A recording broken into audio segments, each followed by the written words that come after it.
ఈ దినము క్రీస్తు శ్రమల ధ్యానాలను ధ్యానించుకోవడానికి అధ్యక్షునిగా సజీవ కృష్ణఫర్ గారిని నియమించారు. ఆయన వేదికను అలంకరించవలసినదిగా కోరుచుంటున్నాను. ఈ ప్రార్థనా సమయం ధ్యానాంశము దేవుని సహాయం కొరకు ఉపవాసము. ఈ కార్యక్రమం జరపడానికి డాక్టర్ గంటా కరుణాసాగర్ గారు సీనియర్ సంఘ కాపరి వేదికను అలంకరించవలసినదిగా కోరుచుంటున్నాను. అదేవిధంగా ఆశీర్వాదము రెవరెండ్ ఎస్ విలియం స్టాంటన్ గారు సంఘ కాపరి వేదికను అలంకరించవలసినదిగా కోరుచుంటున్నాను. ఈ కార్యక్రమం జరిపించడానికి మరి ఈ మీరు అధ్యక్షుడికి okay, thank you sir. Hello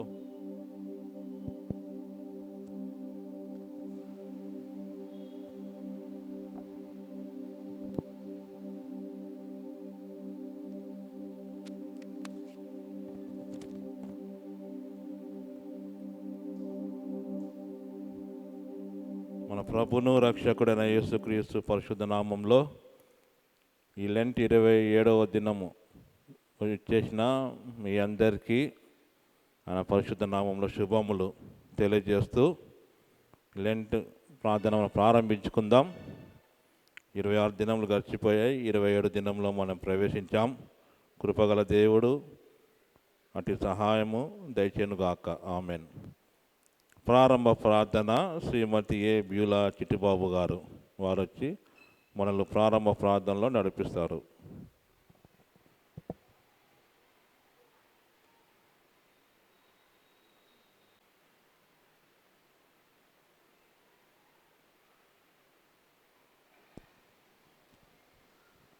ముందుగా ఇచ్చినటువంటి అవకాశాన్ని బట్టి దేవదేవునికి వందనాలు చెల్లిస్తున్నాను. అదేవిధంగా కమిటీ వారికి కూడా సంఘ పెద్దలకు వందనాలు చెల్లిస్తూ ఉన్నాం. అందరూ తలలు వంచినట్లయితే ప్రార్థించుకున్నాం. ప్రేమగల దేవ, జీవము గల తండ్రి, గొప్ప దేవ, మీ ఘనమైన నామమును బట్టి మీకు వందనములు, స్తుతులు, స్తోత్రములు చెల్లించుకొనుచున్నాము తండ్రి.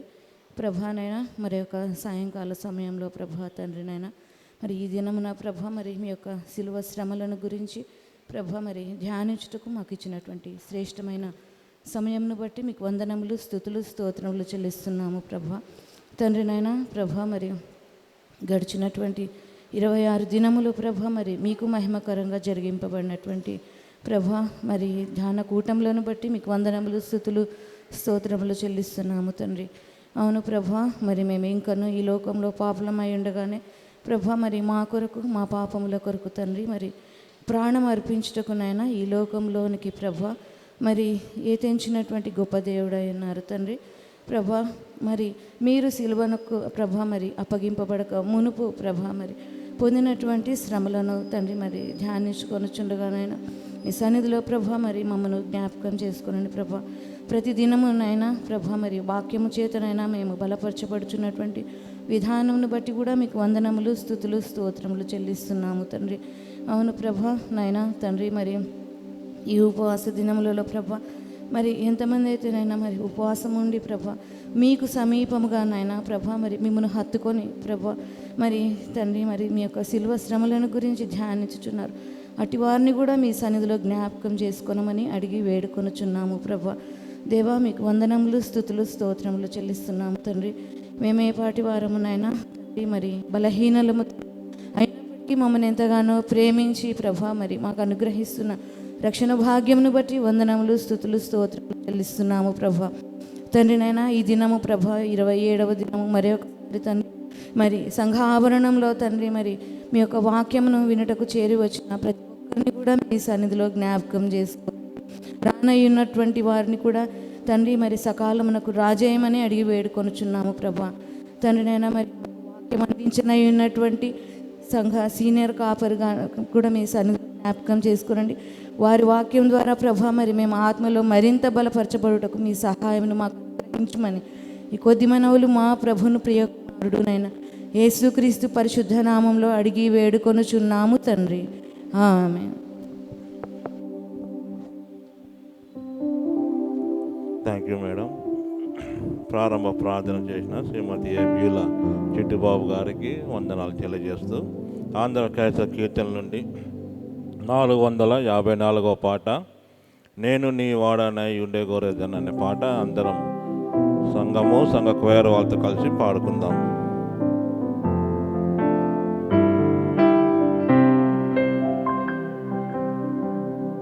నేను నీ వాడనై ఉండగోరేదన్ యేసు ప్రియా రక్షక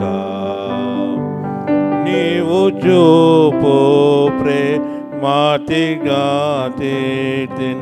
నన్ను చేర్చు నీ దారిన్ నన్ను చేర్చు రక్షక నీవు పడ్డ సెల్వాకు నన్ను చేర్చు రక్షక గాయపడ్డ ప్రక్కకు నన్ను ప్రతిష్ట పరచు మీ నాద నీదు కృపవలనే నాదు నాత్మాని ను నిరీక్షించు నీ చిత్తంబు నాదాగు నన్ను చేర్చు రక్షక నీవు పడ్డ సెల్వాకు నన్ను చేర్చు రక్షక గాయపడ్డ ప్రక్కకు నీదు సన్నిధి లోని కానుండ నెంత దృష్టి నాకాగు స్నేహితునిగా మాట్లాడేదన్ సర్వశక్త ప్రభుతో నన్ను చేర్చు రక్షక నీవు పడ్డ సెల్వాకు నన్ను చేర్చు రక్షక గాయపడ్డ ప్రక్కకు నీదు దివ్య ప్రేమాతిశయము ఇహ బుద్ధి గంధదు పరమందున దాని శ్రేష్టత నేననుభవించేదన్ నన్ను చేర్చు రక్షక నీవు పడ్డ సెల్వాకు నన్ను చేర్చు రక్షక గాయపడ్డ ప్రక్కకు. హల్లెలూయా. Thank you Jesus. ప్రార్థనా సమయము మన సంఘ కాపరి గారికి సీనియ సంఘ కాపరి గారికి ఇస్తున్నాం.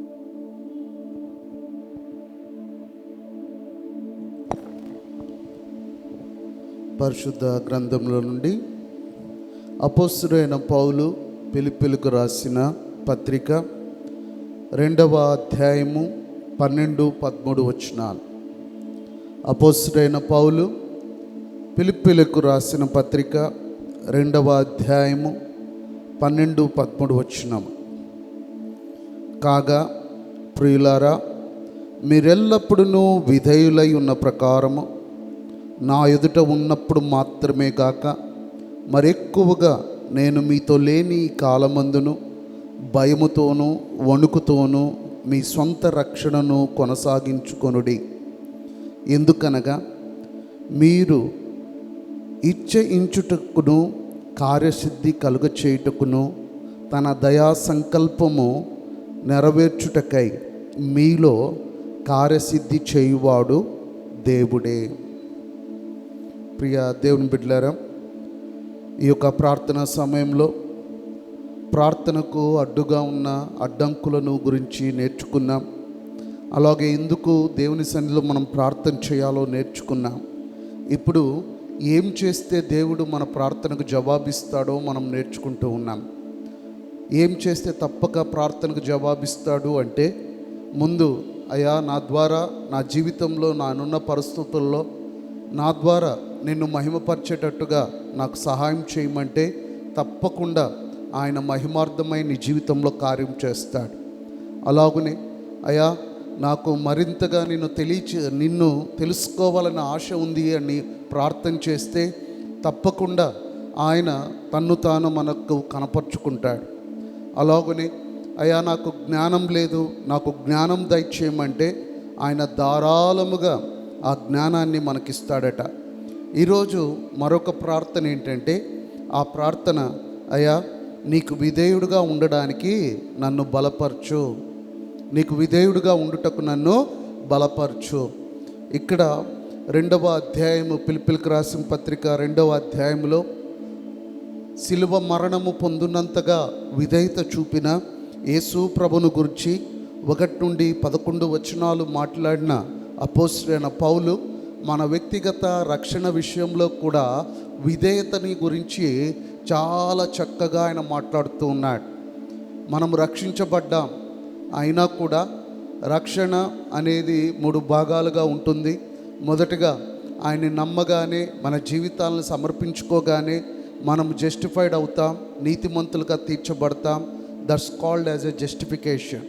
ఆ తరువాత ప్రాసెస్, నేను రక్షించబడిన తర్వాత, ఇదిగో నేను నీతిమంతుడిగా మలిచినబడిన తర్వాత క్షణములో నేను పాపినని ఒప్పుకొని ప్రభుని నమ్ముకోగానే నా పాపాలు కడగబడతాయి, నేను జస్టిఫైడ్ అవుతాను, నీతిమంతుడిగా తీర్చబడతాను. అయితే ఈ గొంతులో ప్రాణం ఉన్నంత వరకు, ఆయన రాకడ వచ్చు వరకు ఈ యొక్క రక్షణ జీవితాన్ని కొనసాగించడాన్ని ద శాంటిఫికేషన్ ప్రాసెస్ అనగా ఆ యొక్క పరిశుద్ధ జీవితం జీవించడం, అదే రక్షణను కొనసాగించడం. రక్షణను కొనసాగించడం నా భాషలో, నా మాటలో, నా ప్రవర్తనలో, చూపులో, నడకలో, తలంపుల్లో, అన్ని విషయాల్లో రక్షించబడ్డ వ్యక్తిగా పరిశుద్ధంగా జీవించడాన్ని ఆ యొక్క శాంటిఫికేషన్, పరిశుద్ధ జీవితం అంటాం. ఆ తర్వాత రక్షణలో 3వ భాగం ఏంటో తెలుసా? గ్లోరిఫికేషన్. ఆయన రాకడ వచ్చినప్పుడు నేను బతికి ఉంటే రెప్పపాటున మహిమ శరీరాన్ని కలిగి ఉంటా. ఒకవేళ ఆయన రాకడకు ముందే నేను చనిపోతే సమాధిలో నుండి మహిమ శరీరంతో నేను లేపబడతా. ఆయనలాగా నేను మారిపోయినప్పుడు అది ఆ యొక్క గ్లోరిఫికేషన్, మహిమలోనికి ప్రవేశించడం అంటాం. సో నీతిమంతులుగా మార్చబడడం, పరిశుద్ధంగా జీవించడం, అలాగనే మహిమలోకి చేర్చబడడమే రక్షణ. నువ్వు రక్షించబడ్డావా అంటే ఈ 3టికి పాత్రలు అవ్వగలిగిన అనుభవం క్రీస్తు రక్తం ద్వారా తప్ప ఎవ్వరమో ఆ రక్షణ అనుభవంలోకి మనం రాలేం. అయితే విశ్వాసులమైన మనము, ఇదిగో రక్షించబడిన నీవు అనగా నీతిమంతుడిగా మార్చబడిన నీవు ఇప్పుడు పరిశుద్ధంగా జీవించాలి అంటే అనుదినం అనుక్షణం నేను దేవునికి విధేయత చూపితే తప్ప నేను పరిశుద్ధంగా జీవించలేను. ఇప్పుడు నువ్వు నేను ప్రభువుని అడగాల్సింది, మనం అనేక సార్లు అడుగుతున్నవేంటి? ప్రభువా కట్టుకోవడానికి బట్ట ఇవ్వు, తినడానికి తిండి ఇవ్వు, ఉండడానికి అయ్యా గూడు నువ్వు. ఈ 3 అన్నిటికీ చేసే ప్రార్థనలన్నిటికీ కారణం కదండి. కప్పుకునే బట్ట, తినే ఆహారం, ఉండే ఇల్లు, ఈ 3 చుట్టే మన అవసరాలన్నీ కూడా ఆధారపడి ఉంటాయి. అవి ఒకటే మనం అడుగుతూ ఉన్నాం. అవి తన సమయంలో తన యొక్క చిత్తంలో వాటన్నిటిని దేవుడు అనుగ్రహిస్తాడు, నేను కాదనడం లేదు. కానీ ఆత్మ సంబంధమైన ఆత్మీయంగా రక్షణలో నువ్వు కొనసాగాలి అంటే నీ ప్రార్థనలో మార్పు రావాలి, నీవు దేవునికి ఆల్రెడీ నీకు ప్రామిస్ చేసిన ప్రార్థనలను నువ్వు చేసి వాటిని నువ్వు పొందుకోగలగాలి. ఒక విశ్వాసిగా అనుదినం అనుక్షణం ప్రభువుకు విధేయత చూపే అనుభవాన్ని ప్రభు సన్నిధిలో నువ్వు అడగగలగాలి. ఎందుకంటే నీలో కార్యసిద్ధి చేసి దాన్ని కొనసాగించి పూర్తి చేయగలిగిన వాడు దేవుడు ఒక్కడే. ఆయన సహాయం లేకుండా ఇక్కడ కూర్చున్న మనం ఎవ్వరము కూడా విధేయత చూపలేము. విధేయత చూపడము చాలా కష్టం. మన ఇచ్చను బట్టి కాదు, ఆయన దయా సంకల్పాన్ని బట్టి ఆయన చిత్తాన్ని నెరవేర్చడమే విధేయత. నా ఇష్టం వచ్చినట్లు నాకు మాట్లాడాలని ఉంటుంది, నాకు ఇష్టం వచ్చినట్టు తిరగాలని ఉంటుంది, నాకు ఇష్టం వచ్చినట్టు చెయ్యాలని ఉంటుంది. అది నా ఇచ్చను బట్టి బ్రతికే బ్రతుకు. అలా ఇచ్చను బట్టి బ్రతికే బ్రతుకు శరీరాశ, నేత్రాశ, జీవపు డంబానికి దారితీస్తుంది. అది ఆయన దయా సంకల్పాన్ని బట్టి నేను నా శరీరాన్ని, నా మనసును, నా చిత్తాన్ని దేవుని విధేయతకు నేను కనపరిచినప్పుడు ఆయన దయా సంకల్పాన్ని, ఆయన చిత్తాన్ని నేను నెరవేర్చి ఈ రక్షణను కొనసాగించుకోగలుగుతాను. సో క్రైస్తవులమైన మనము, దేవుని బిడ్డలమైన మనము ఆ సిలువ దగ్గరకు వచ్చినప్పుడల్లా నీ కొరకు ప్రామిస్ చేయబడిన ప్రార్థన ఏంటో తెలుసా? అయ్యా, అనుదినం నీకు విధేయత చూపడం నాకు నేర్పు. తప్పకుండా ఆయన ఇస్తాడు నాకు. ఆయన సహాయం చేయకపోతే నేను విధేయత ప్రభుకు చూపలేను. నా ఇష్టం వచ్చినట్టు బతకడం కాదయ్యా, నీకు ఇష్టమైన వాడుగా విధేయత కలిగి జీవించే కృప నాకు దయచేయమని మనము నూతనమైన అంశాలను ప్రార్థనలో మనం జోడించగలగాలి. ప్రభువుకి ఇష్టమైన ప్రార్థనలు మనం చేయగలగాలి. ఈ యొక్క 40 దినాల్లో ఈ ప్రార్థన సమయంలో మనం అది నేర్చుకుంటూ ఉన్నాం. రండి, దేవుని సన్నిధికి వెళ్ళి మనం ప్రార్థనలోకి వెళ్దాం. ముందుకొచ్చి మోకరించగలిగిన వారు మోకరించండి, నిలబడగలిగిన వారు నిలబడండి, ఏదో కూర్చోగలిగిన వారు కూర్చో. అయితే ప్రభు సన్నిధిలోకి మనం వచ్చినప్పుడు ఏదో దేవుని ద్వారా పొందుకోగలిగిన జవాబులు, ఆయన కాదనకుండా మనకి ఇవ్వగలిగిన ప్రార్థన, మనల్ని మనం తగ్గించుకొని మనల్ని మనం నలగొట్టుకుంటూ అయ్యా నీకు విధేయత చూపించడానికి, నాయనా నీకు విధేయతగా ఉండడానికి నన్ను బలపరచు. ఎప్పుడు నాకు కావలసిన వాటిని ప్రార్థన చేయడం కాదు, నాకేది అవసరమో అది అడగడం ఒకటే ప్రార్థన కాదు. దేవుని చిత్తం ఏంటో దాన్ని తెలుసుకొని ప్రార్థన చేయడమే నిజమైన ప్రార్థన. నువ్వు నేను ఆయనకు విధేయతగా ఉంటే నువ్వు ఊహించిన అద్భుతాలని, ఆశీర్వాదాలని నీ జీవితంలో చూడగలుగుతా. ఆయనకి అవిధేయుడుగా మనం జీవించినంత కాలం, నువ్వు ఎన్ని సంవత్సరాలు ఉపవాసం చేసినా, ఎంత కన్నీటితో నువ్వు ప్రార్థన చేసినా, నేను, నా కుటుంబము, నా బిడ్డలు దేవుని దృష్టికి అవిధేయులై బ్రతికినంత కాలం నా జీవితంలో దేవుని యొక్క ప్రార్థనకు జవాబు రాదు. దేవుని నుండి వచ్చే ప్రార్థనలు ఏంటో నేర్చుకుంటూ ఉన్నాం. దేవుని నుండి జవాబు వచ్చే ప్రార్థనలు ఏంటో నేర్చుకుంటూ ఉన్నాం. నిజంగా దేవునికి నీ రక్షణ విషయంలో విధేయుడుగా ఉన్నావా? నువ్వు ఇచ్చిన మాటను నెరవేర్చుకుంటున్నావా? ఇదిగో నువ్వు చెప్పిన మొక్కుబడి తీర్చుకుంటున్నావా? ప్రభువా, ఇది వద్దన్న వాటిని వదిలిపెట్టి ఉన్నావా? ప్రభువా, ఇది చేస్తానన్న వాటిని చేయగలుగుతున్నావా? నిజంగా ప్రభు దృష్టిలో నీకు విధేయత ఉందా? లేకపోతే నీ సొంత శక్తి, నీ సొంత సామర్థ్యం, నీ సొంత ఇచ్చను బట్టి నువ్వెన్నటికీ దేవునికి విధేయత చూపలేవు.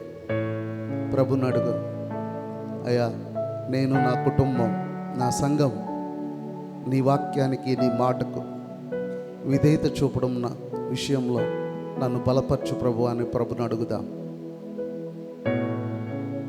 అందరు నోరు తెచ్చి ప్రార్థన చేయండి.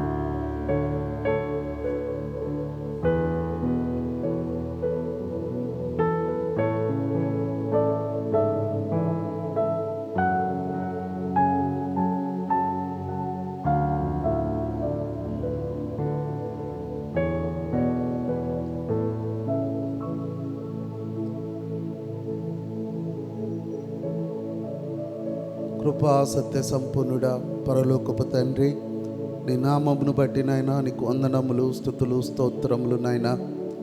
అయా మా జీవితాల్లో ప్రభా అనేక మార్లు నాయనా మా అవిధేయత వలనే శాపమును, కష్టములను, ఇబ్బందులు నాయనా మా జీవితంలో మేము ఎదుర్కొంటూ ఉన్నాము తండ్రి.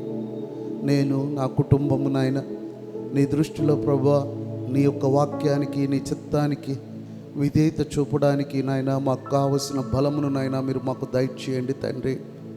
అయా నాయన ఏ బిడ్డన తండ్రి దేవుని వాక్యాన్ని అర్థం చేసుకొని అయా నీ ఆత్మచేత నాయన నడిపింపబడిన వారై ఇదిగో తండ్రి అయా నీ చిత్తానికి లోబడి విధేయత చూపడానికి తమను తాము సమర్పించుకొని అయా నీకు ఇష్టమైన ప్రార్థన బిడ్డలు చేస్తున్నారు. వారి ప్రార్థన మీరు అంగీకరించి ఇదిగో నాయన వారు విధేయత చూపడానికి అయా వారి అంతరంగంలో నుండి వారిని బలపరచమని ప్రార్థిస్తూ ఉన్నాం. అయా మా యొక్క సంఘంలోను, మా కుటుంబంలోను నాయన అయా విశ్వాసులంగా మేమందరము నా తండ్రి అయా దేవునికి విధేయత చూపే రక్షించబడ్డ విశ్వాసులు ఉన్న సంఘం అయా కుటుంబ సభ్యులను బట్టి ఆ కుటుంబము, సంఘము నాయన ఆస్వాదించబడుతుంది నాయన. అనేక మార్లు నా తండ్రి అయా మా అవిధేయతే నా తండ్రి మా యొక్క అవిశ్వాసానికి దారితీస్తూ ఉంది నాయన. అయా మాకు సహాయం చేయి, మమ్మల్ని బలపరచు అయా. మా ఇచ్చల్ని దాటి, మా ఆశలను దాటి నీ చిత్తానికి విధేయత చూపడం నాయన మాకు నేర్పించండి నాయన. మాకు మమ్మల్ని నడిపించండి ప్రభువా. అయా మా కుటుంబాల్లో ఎవ్వరు కూడా నాయన అయా నీకు అవిధేయులుగా ఉండకుండా నా తండ్రి అయా నీ ఆత్మ నడిపింపు నాయన మా జీవితాల్లో నాయన మీరు దయచేయమని ప్రార్థిస్తూ ఉన్నాం. ఏ కష్టం, ఏ బాధ, ఏ వేదన, ఏ అవసరత వేటి కొరకు బిడ్డలు ఆశగా నాయన నీ సన్నిధిలో కనిపెట్టుకొని ఉన్నారో బహుగా ఎరిగిన దేవుడవు నాయన. అయా బిడ్డలు నాయన కనికరించు నాయన. నీ చిత్తంలో ప్రభా అయా నాయన నీ సమయం అందు నా తండ్రి అయా బిడ్డల్ని జ్ఞాపకం చేసుకోమని ప్రార్థిస్తూ ఉన్నాం. ఎగ్జామ్ రాస్తున్న బిడ్డలకు మంచి జ్ఞానం దయచేయండి. చదువులు పూర్తయి ఉద్యోగాలు చూస్తున్న వారికి నాయన కృపను దయచేయండి ఆయన. అలాగే నా తండ్రి వివాహాలు కావలసిన బిడ్డల విషయంలో నాయన గొప్ప కార్యం చేయమని ప్రార్థిస్తూ ఉన్నాం.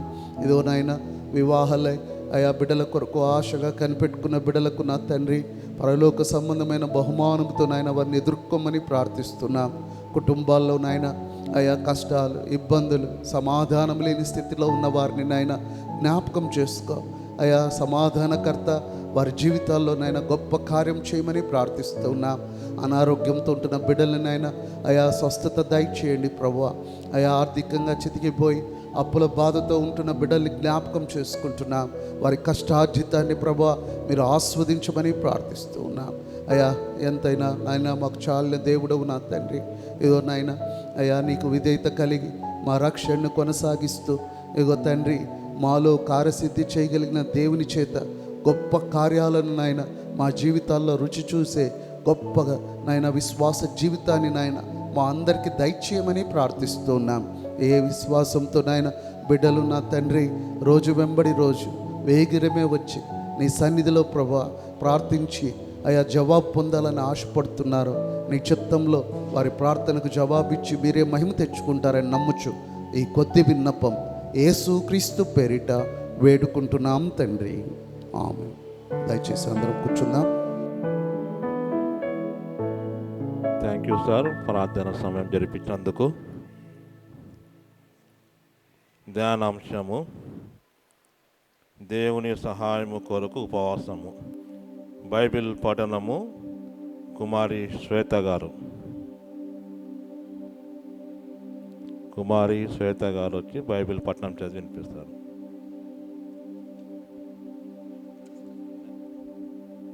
ఎజ్రా 8వ అధ్యాయము 21 నుండి 23 వరకు. ఎజ్రా 8వ అధ్యాయము 21 నుంచి 23 వచనములు. అప్పుడు దేవుని సన్నిధిని మమ్మును మేము దుఃఖపరచుకొని మాకును మా చిన్న వారికిని మా ఆస్తికిని శుభప్రయాణం కలుగునట్లుగా ఆయనను వేడుకొనుటకు అహావా నది దగ్గర ఉన్న ఉపవాసముండుడని ప్రకటించి తిని మేలు కలుగజేయుటకై ఆయనను ఆశ్రయించు వారందరికీ మా దేవుని హస్తం తోడుగా ఉండును గాని ఆయన హస్తమును ఆయన ఉగ్రతయు ఆయనకు విసర్జించు వారందరి మీదికి వచ్చునని మేము రాజుతో చెప్పి ఉంటిమి. గనుక మార్గమందున్న శత్రువుల విషయమై మాకు సహాయం చేయనట్టు కాల్బలమును రౌతులను రాజునొద్ద కావాలనని మనవి చేయుటకు సిగ్గుగా నాకు తోచెను. మేము ఉపవాసం ఉండి ఆ సంగతిని బట్టి మా దేవుని వేడుకొనగా ఆయన మా మనవి అంగీకరించెను. దేవుడు తన ప్రస్తుత వాక్యం దీవించును.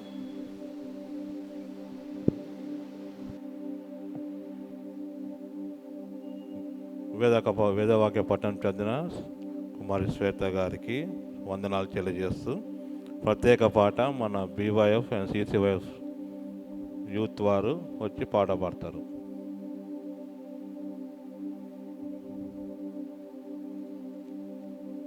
బీవైఎఫ్ అండ్ సిసివైఎఫ్ వాళ్ళు ఎక్కడున్నా రావాలి.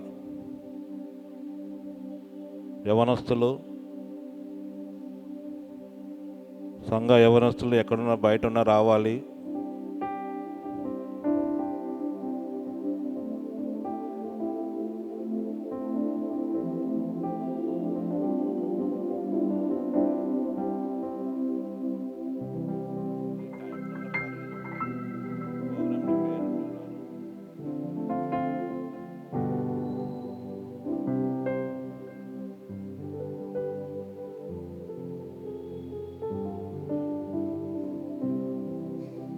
రండి అమ్మ, తొందరగా రండి.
నే సాక్షినై నిలిచెదన్ భూదిగంతము వరకు నే ప్రకటించెదన్ నా జీవం నా సర్వం నీవే దేవా నా జీవం నా సర్వం నీవే దేవా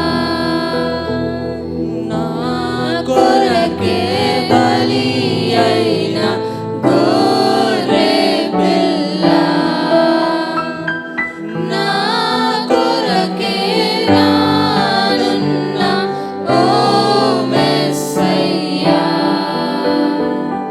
నా జీవం నా సర్వం నీవే దేవా నా జీవం నా సర్వం నీవే దేవా.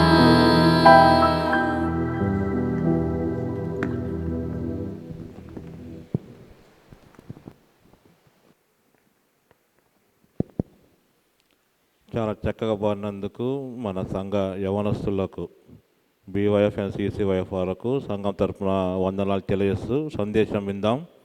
మన మధ్యలో రెవరెండ్ డాక్టర్ గంటా కరుణసాగర్ గారు ఉన్నారు. వారు మనకు దేవుని వాక్యం అందిస్తారు.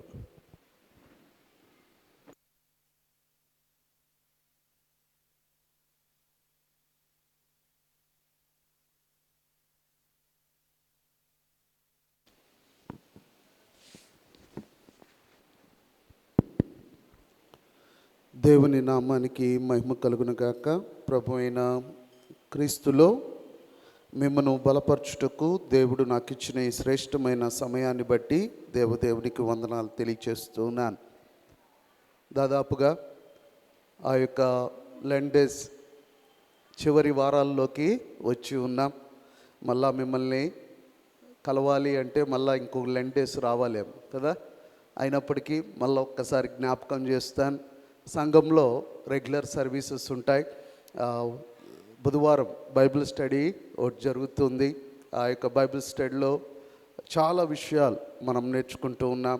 అలాగే శుక్రవారం ఉపవాస ప్రార్థనలు, శనివారం ఉపవాస ప్రార్థన. సో లెంట్ డేస్లో ఒకటే కాదు, దేవుడు ప్రతి దినం కూడా మందిరంలో నువ్వు ఎప్పుడొచ్చి ప్రార్థన చేసినా దేవుడు నీ ప్రార్థన వింటాడని మరొకసారి మీకు నేను తెలియచేస్తూ ఉన్నాను. ఘనంగా దేవుని నామ మహిమార్థమై అద్భుత రీతిగా మన యొక్క లెంట్ డేస్ జరుగుతూ ఉన్నాయి. చాలామంది మన సంఘాన్ని మనము జరుపుకుంటున్న విధానాన్ని బట్టి చాలామంది ప్రభుని మహిమపరుస్తూ ఉన్నారు. అలాగనే ఈ యొక్క గుడ్ ఫ్రైడే ఈస్టర్ కమిటీ వారిని కూడా నేను అప్రిషియేట్ చేస్తున్నాను. అలాగే మా సేవకుల బృందాన్ని ఆయా అవకాశాలు ఇచ్చినప్పుడు దేవుని వాక్యాన్ని ఎంతో శ్రద్ధగా ప్రకటించిన వారందరినీ కూడా ప్రభు నామమున నేను అభినందనలు తెలియచేస్తూ ఉన్నాను. ప్రీతం బిడ్డలారా, ప్రతి శుక్రవారం కూడా ఆ యొక్క మన ప్రోగ్రాంలో మనము ఉపవాసమును గురించి మనం చెప్తూ ఉన్నాం. ప్రారంభం ఉపవాసంతో ప్రారంభించబడింది. అనుకూల ఉపవాసమని, మాదిరైన ఉపవాసమని, పశ్చాత్తాప ఉపవాసమని మనము ప్రారంభించి ఆ తర్వాత ఆ యొక్క కార్యక్రమాల్లో ప్రతి శుక్రవారము కూడా ఉపవాసము యొక్క అనుభవాన్ని మనం నేర్చుకుంటూ వెళ్ళాం. మొదటగా ఆ యొక్క దావీదు యొక్క నిందాస్పదమైన ఉపవాసమును గురించి మనం నేర్చుకున్నాం. అలాగనే రెండవ శుక్రవారం తిరిగి కట్టబడుటకు నెహెమ్యా ద్వారా తిరిగి కట్టబడ్డానికి నెహెమ్యా చేసిన ఉపవాసము నుండి సత్యాల్ని మనం నేర్చుకున్నాం. అలాగే మరొక శుక్రవారం జాతి రక్షణ కొరకు ఎస్తేరు ఎలాగున తాను రాణిగా ఉండి ఉపవాసము ప్రకటించి తన జాతిని ఎలా రక్షించుకుందో మనం చూసాం. ఈరోజు మనము చూడబోతున్న ఇవ్వబడిన అంశం ఏమనగా దేవుని సహవాసము కొరకు ఉపవాసము. దేని కొరకు? దేవుని సహవాసము కొరకు ఉపవాసము. బైబిల్లో అనేక సందర్భాల్లో అనేక విషయాల్లో ఆయా విశ్వాసులందరూ కూడా ఉపవాసాన్ని ప్రత్యేకంగా ప్రకటించుకున్నారు. మనము దావీదును చూసిన దావీదు ఆ యొక్క పశ్చాత్తాపడ్డానికి ఆ యొక్క బెర్షబాతో తాను పాపం చేసినప్పుడు తన్ను తాను ఆ యొక్క శిక్షను అనుభవిస్తున్నప్పుడు ఉపవాసం ఉండి పశ్చాత్తాపాన్ని పొందుకోవడానికి తిరిగి దేవుని వైపు తన యొక్క దేవునితో సంబంధాన్ని తిరిగి ఆ యొక్క పునరుద్ధరించుకోవడానికి ఉపవాసం చేశాడు. సో దాన్ని బట్టి నీవు నేను దేనికి ఉపవాసం చేస్తున్నాం అంటే మన ఉపవాసము తిరిగి ప్రభుతో అనుబంధాన్ని పొందుకోవడానికి, అలాగనే మనం తిరిగి కట్టబడ్డానికి ఉపవాసం చేయాలి. నీవు, మన కుటుంబాలు, మన జీవితాలు, అలాగే మన సంఘం పడిపోయిన స్థితి నుండి, ఓడిపోయిన స్థితి నుండి, కూలిపోయిన స్థితి నుండి తిరిగి కట్టబడ్డానికి నీవు నేను ఉపవాసమును ప్రతిష్ఠించుకొని ప్రార్థన చేయాలని నెహెమ్యా ద్వారా నేర్చుకున్నా. అలాగనే నీ కొరకు, నీ కుటుంబం కొరకు, నీ జాతి కొరకు, నీ సంఘం కొరకు ఎస్తేర్ లాంటి ఉపవాసము ప్రకటించుకొని నేను ప్రార్థన చేస్తున్నప్పుడు నాతోనూ మీరును కలిసి ఉపవాసం ఉండి ప్రార్థన చేయండి అని ఆ యొక్క రక్షణ కొరకు ప్రార్థించిన అనుభవాన్ని మనం చూసాం. ఈరోజు ఎజ్రా అను ఒక శాస్త్రి తాను దేవుని సహాయము కొరకు చేసిన ఉపవాసాన్ని మనం చూడబోతూ ఉన్నాం. ఈ యొక్క ఎజ్రా గ్రంథాన్ని మనం చూచినప్పుడు క్రీస్తు పూర్వం 440 మరియు 300 మధ్యలో జరిగిన సంఘటనను మనం చూడవచ్చు. ఇక్కడ ఏం జరుగుతుంది ఎజ్రా నెహెమ్యా కాలంలో అంటే, బబులోన్లో ఉన్న ఆ యొక్క ప్రవాసులుగా, ఆ యొక్క బబులోన్లో ఆ యొక్క చెరపట్టబడిన వారుగా ఉన్నవారు, ఆ వారందరూ కూడా తిరిగి దేవుని యొక్క చిత్తానుసారం, దేవుని యొక్క వాగ్దానం ప్రకారము తిరిగి వీళ్ళందరూ కూడా బబులోను దేశంలో నుండి ఆ యొక్క యెరూషలేము, ఇజ్రాయెల్ దేశానికి, యూదా ప్రాంతానికి, యెరూషలేముకి తిరిగి వెళ్తూ ఉన్నారు. అలా తిరిగి వెళ్తున్న వారిని ఈ యొక్క ఎజ్రా నాయకుడిగా ఉండి తీసుకువెళ్తున్న సందర్భాన్ని మనము చూస్తూ ఉన్నాం. ఇక్కడ బబులోన్ నుండి యూదాకు తిరిగి వస్తున్న యూదులందరూ కూడా ఎంతో అద్భుతంగా ఈ యొక్క ప్రయాణం జరుగుతుంది. ఈ ఎజ్రా గ్రంథాన్ని కూడా మనం చూసినప్పుడు మొదటి 6 అధ్యాయాలు ఆ యొక్క దేవాలయపు అనుభవాన్ని తిరిగి కట్టే విషయంలో ప్రయాసపడుతున్నాడు నెహెమ్యాతో కలిసి. అలాగే 7వ అధ్యాయం నుండి ఆ చివరి అధ్యాయం వరకు, అనగా 10వ అధ్యాయం వరకు, ఇదిగో మందిరము గోడలతో కట్టుకుంటే సరిపోదు, ఇదిగో కమ్యూనిటీ కూడా కట్టబడాలి కదండి. కమ్యూనిటీ కూడా కట్టబడాలి. నా మందిరం ఎంత పెద్దదైతే నాకేం అర్థం, దేమి యూజు? మందిరం అద్భుతంగా నేను కట్టుకొని ఈ యొక్క family life and private life కమ్యూనిటీకి సరిగి లేకపోతే, నా సంఘంలో ఉన్న కుటుంబాలు సరిగా లేకపోతే, నా సంఘంలో ఉన్న వ్యక్తుల యొక్క వ్యక్తిగత జీవితాలు, వారి యొక్క ప్రైవేట్ లైఫ్స్ సరిగా లేకపోతే, దేవునితో వారి సంబంధాలు సరిగా లేకపోతే, ఎంత పెద్ద మందిరాలు కట్టుకున్నా, ఎంత గొప్ప సాక్ష్యమో ఆ మందిరానికి, ఆ దేవ మందిరానికి ఎంత గొప్ప అనుభవం ఉన్నా కూడా మన కుటుంబాలు సరిగా కట్టబడకపోతే, మన వ్యక్తిగత జీవితాలు సరిగా కట్టబడకపోతే, మన కమ్యూనిటీ సరిగా కట్టబడకపోతే ఆ యొక్క కట్టిన ప్రయాసంతా కూడా వ్యర్థమవుతుంది. అందుకనే నెహెమ్యా ఆయన ఒక అద్భుతమైన గవర్నర్గా మందిరము ప్రాకారము కడుతూ ఉంటే, ఎజ్రా ఒక ఆత్మీయ నాయకుడిగా అతడు ఏం చేస్తున్నాడంటే కమ్యూనిటీని కట్టే పరిస్థితిని తీసుకొస్తున్నాడు. సంఘం బాగుపడాలి అంటే చుట్టూ ఉన్న గోడలు ప్రహరీ కట్టుకుంటే సరిపోదు, మందిరం గొప్పగా కట్టుకుంటే సరిపోదు. ఏమి కట్టబడాలి? వ్యక్తుల యొక్క ఆత్మీయ జీవితాలు కట్టబడాలి. వ్యక్తుల యొక్క జీవితాలు కట్టబడ్డమే కాక కుటుంబాలు కట్టబడాలి. అలాగున ఆ యొక్క ఫ్యామిలీ లైఫ్ సరిగా ఉండాలి. వ్యక్తిగతమైన ప్రైవేట్ లైఫ్ సరిగా ఉన్నప్పుడే మనము సరిగా కట్టబడిన వారం అవుతాం. ఇప్పుడు ఎజ్రా పరిస్థితి ఏంటంటే, కొన్ని సంవత్సరాలుగా ప్రజలందరూ కూడా దాదాపు 70 ఏళ్ళగా పైగా వీళ్ళందరూ కూడా ఇర్మియా టైం నుండి వారు ఆ యొక్క ఇర్మియా కాలంలో వీరు బబులోనికి కొనిపోబడ్డారు. 70 ఏళ్ళు అక్కడ ఉన్నారు వాళ్ళు. 70 ఏళ్లలో వాళ్ళ భాష మర్చిపోయారు, వాళ్ళ దేవుణ్ణి మర్చిపోయారు. వాళ్ళు ప్రపంచంతో 70 ఏళ్ళు, మామూలుగా ఒక 40 సంవత్సరాలంటేనే ఒక తరం చూసినట్టు లెక్క. 70 సంవత్సరాలంటే దాదాపుగా 2 తరాలు దాదాపుగా మారిపోయిన అనుభవంలో వీళ్ళంతా కూడా ఇజ్రాయేళ్ళు, యూదులు తమ భాషను మర్చిపోయిన సందర్భము, పండగలు మర్చిపోయిన సందర్భము, దేవుణ్ణి మర్చిపోయిన సందర్భం. ఇప్పుడు ఎజ్రా ఈ యొక్క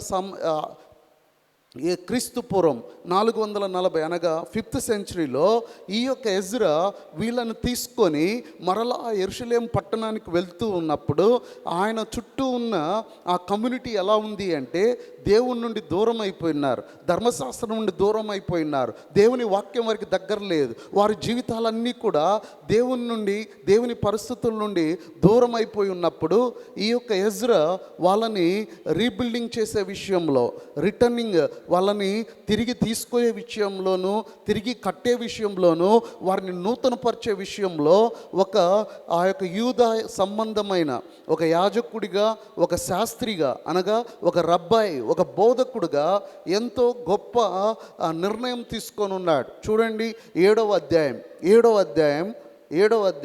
10వ వచనం. ఎజ్రా యొక్క అద్భుతమైన నిర్ణయం చూడండి. ఎజ్రా 7వ అధ్యాయం 10వ వచనం ఇలాగున చెప్తుంది. ఎజ్రా యెహోవా ధర్మశాస్త్రమును పరిశోధించి దాని చొప్పున నడుచుకొనుటకును, ఇజ్రాయేళ్లకు దాని కట్టడలను విధులను నేర్పుటకును దృఢ నిశ్చయము చేసుకొనేను. ప్రదేవం బిడ్డలారా, దేవుని వాక్యాన్ని మనం బోధించాలన్నప్పుడు మనము ఆ యొక్క బిబ్లాలజీ అనగా బైబిల్ శాస్త్రాన్ని మనం బైబిల్ స్టడీలో నేర్చుకునేటప్పుడు మనం ఈ వచనాన్నే తీసుకొని మాట్లాడుకున్నాం. ఏంటి? దేవుని వాక్యం, ఇంటర్ప్రిటేషన్ ఆఫ్ ద వర్డ్. దేవుని వాక్యము మనం బోధించాలి అంటే నువ్వు సండే స్కూల్లో కావచ్చు, యూత్లో కావచ్చు, సంఘంలో కావచ్చు, దేవుని వాక్యాన్ని ప్రకటించాలని అందరికీ ఆశ ఉంటుంది. దేవుని వాక్యము నేను కూడా ఇక్కడ నిలబడి చెప్పాలన్న ఆశ, ఆకాంక్ష చాలామందికి ఉంటుంది. కానీ అది ఉన్నప్పుడు మనకు ఎటువంటి నిశ్చయత కలిగి ఉండాలి, ఎటువంటి నిర్ణయం మనం కలిగి ఉండాలి. ఇలా ఎజ్రా లాంటి నిర్ణయం మనకు ఉన్నప్పుడే నీవు ఇతరులకు బోధించే వాళ్ళం అవుతావు. ఇక్కడ ఏమట ఆయన ఏం చేస్తున్నాడు? యెహోవా ధర్మశాస్త్రమును పరిశోధించి దాని చొప్పున నడుచుకొనుటకు, ఇజ్రాయేళ్లకు దాని కట్టడలను విధులను నేర్పుటకు దృఢ నిశ్చయము కలిగి ఉన్నాడు. మనము చాలాసార్లు ఇతరులు ఎలా నడుచుకోవాలో, ఇతరులు ఎలా దాన్ని విధులను నేర్చుకోవాలో చెప్పడానికి ఇష్టపడతాం. అలా నేర్పించాలి, అలా వారికి ఒప్పించాలి అని అనుకున్నప్పుడు ఆ దృఢ నిశ్చయం తీసుకున్న వ్యక్తి ఏం చేయాలి అంటే ధర్మశాస్త్రాన్ని పరిశోధించాలి.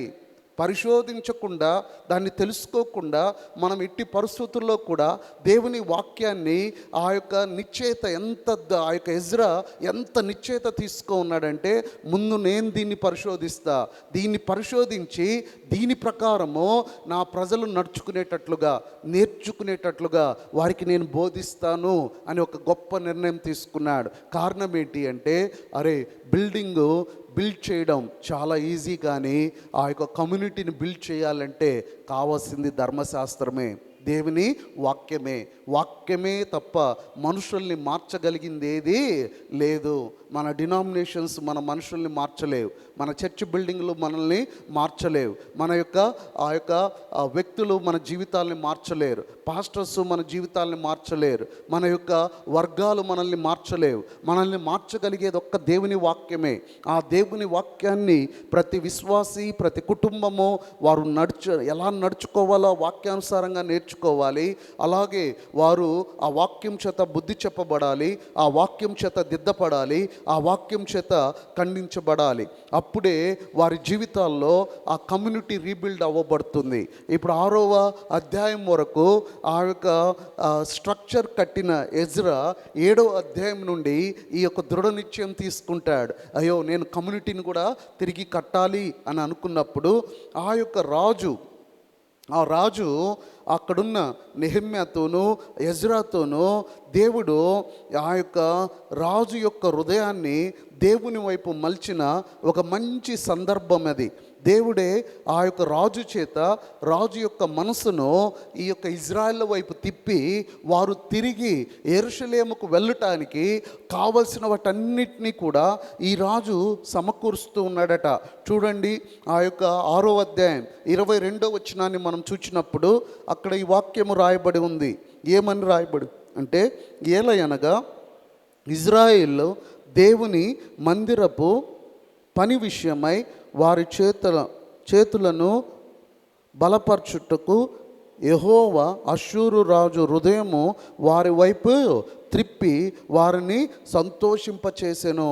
ఇప్పుడు ఇజ్రాయేళ్లకు 70 సంవత్సరాల తర్వాత వీళ్ళు ఒక్కొక్కరు ఆ యొక్క యెరూషలేముకు వెళ్ళి దేవుని యొక్క మందిర పని చేయడానికి ఆ యొక్క అష్షూరు రాజే, ఆయనే దేవుడే ఆ వారి వైపు మనసు త్రిప్పుకోవడానికి కృపనిచ్చాడు. ఇప్పుడు ఎజ్రాకి చాలా అద్భుతమైన వాతావరణం కనపడుతుంది. ఇప్పుడు ఆ యొక్క 7వ అధ్యాయంలో 12వ వచనంలో 11, 12 వచనాల్లో చూస్తే ఆ రాజే ఆయనకు ఒక అద్భుతమైన లెటర్ రాస్తాడు, ఒక రికమెండేషన్ లెటర్ రాస్తాడు. రాజైన హర్తహదస్తు ఆకాశమందలి దేవుని ధర్మశాస్త్రమందు శాస్త్రియు యూద యాజకుడైన ఎజ్రాకు క్షేమము మొదలగు మాటలు రాసి ఇలాగు సెలవిచ్చెను అంటూ దాని నకలు ఇక్కడ రాయబడి ఉంది. రాజు, అతని మంత్రులు అందరూ కూడా ఏమి రాశారంటే, ఎజ్రా, నువ్వు ఇజ్రాయెల్లో కానీ యూదుల్లో అక్కడున్న యాజకులు, లేవీయులు ఎంతమంది వస్తే అంతమందిని నువ్వు తీసుకెళ్ళు, ఎంత బంగారం కావాలంటే అంత బంగారాన్ని నువ్వు తీసుకెళ్ళు, పశువులను, ఎద్దులను, గొర్రెలను, కావలసిన వాటన్నిటిని తీసుకెళ్ళు, వెళ్ళి నీ యొక్క మందిరము పని నువ్వు పూర్తి చేయి, అక్కడ వీళ్ళందరినీ తీసుకువెళ్ళన్నప్పుడు దీని కొరకు ఆ ఇజ్రాయేళ్ళు, ఆ యూదులు ఎంతో కాలం నుండి ఎదురు చూస్తున్న సందర్భం అది. ఆ యొక్క రాజు దగ్గరకు వెళ్ళి, ఆ మంత్రుల దగ్గరకు వెళ్ళి ఎజ్రా ఆ లెటర్ తీసుకొని అందరినీ కూడా ఆయన ఆహ్వానిస్తాడు. ఆహ్వానించిన సందర్భంలో మనకు చదువుకున్న వాక్య భాగం వస్తుంది. వాళ్ళందరినీ కూడా 15వ వచనం, 8వ అధ్యాయం 15వ వచనంలో, వీరిని నేను అహవా వైపునకు పారు నది యొద్దకు సమకూర్చి 3 దినములో అక్కడ ఆ నది దగ్గర ఆయన గుడారం వేస్తాడు. ఆ గుడారం ఆయన వేసినప్పుడు అక్కడ ఇప్పుడు రాజు దగ్గర నుండి లెటర్ ఉంది. ఆయన అనుకున్న ప్రజలందరూ వచ్చారు.